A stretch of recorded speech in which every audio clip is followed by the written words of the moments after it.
Next case on the docket, history was made with the first black woman to be seated on the U.S. Supreme Court's nomination went through. Well, of course, she was nominated by a Democratic president, and the Democrats were, of course, all on board. But some of the Republicans, they voted against her.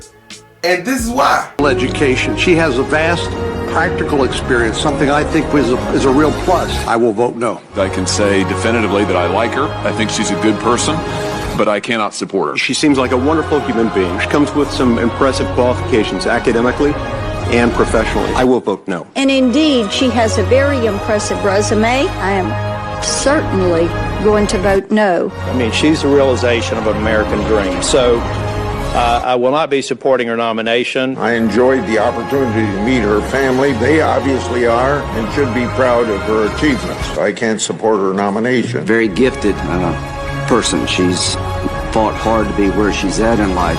I'll vote no. I'm the first time I've ever voted against any Supreme Court nominee. White people, let me say this.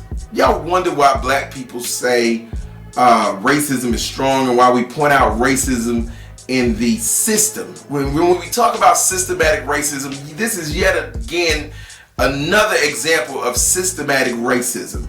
And systematic racism is when racism permeates the system.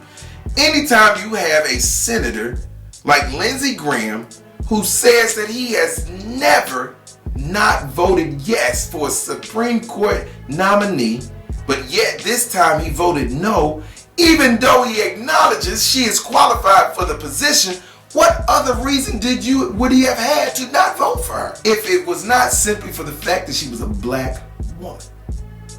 All of these other senators stood there and they said out of their own mouths that she was qualified or more than qualified to hold this position, yet they still decided to vote no.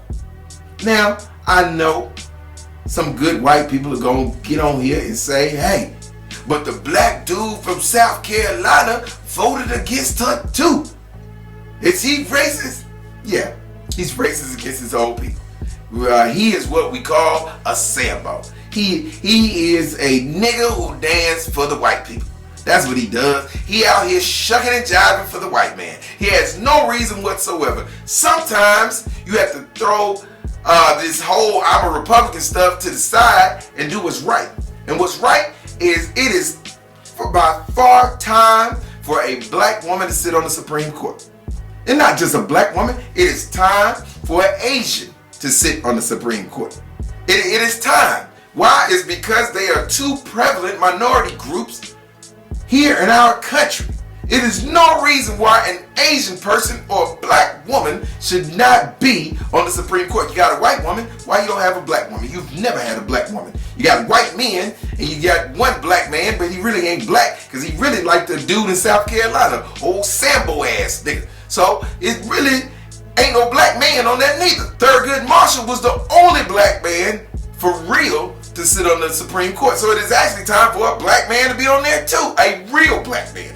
Not a black Democrat, but just a black man who understands what black people are going to. Because that definitely ain't Clarence Thomas, old man-tan ass. So for you to come up here and vote against this woman, what it does is you try to deny her a rightful place. You tried to deny her a position on the Supreme Court in that black robe, by at the same time showing your white robe.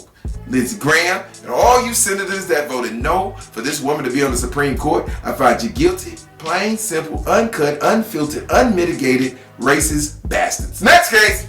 Seems that that was the last case on the docket. So if we have no further business with the court for the day, we can adjourn.